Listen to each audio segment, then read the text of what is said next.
нүүрсний хэрэг хөгжлийн банк гэж ярьж байгаа нь сайн боловч нөө жидүү юу болсон бэ?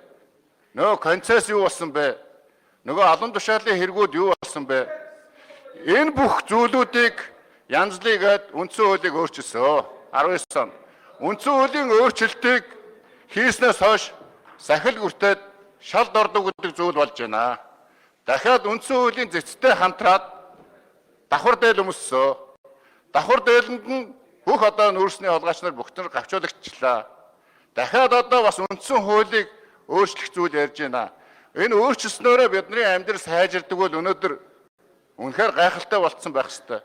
Гэтэл 16 оноос хойш нэг ч одоо юугүйгээр урууцсаар байжгаад бид нар энэ төвшөнд ирчихлээ.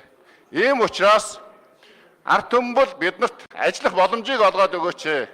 Бизнес хийх боломжийг олгоод өгөөч. Төр одоо бизнес эрхлэгчдэд нэмэн өртөг бүтээдэг энэ хүмүүсээс савраа татаач гэсэн энэ үйлдэлүүдийг хэлж байна. Тийм учраас энэ хариуцлагын тогтолцоотойгоо хамт энэ хаврын чуулганаар ярьж байгаа хуулиуданд сая хэлсэн үйл явдлуудыг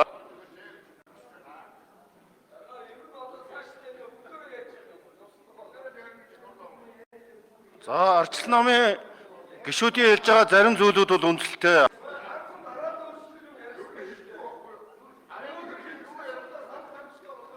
За энэ гишүүдийн ярих эрхийг одоо хязгаарлахгүй. За хэлцэх асуудал орё. Битгий ингээ маргаан дэгдээгээд хэлцэх асуудал. Дотгосон дургуйлын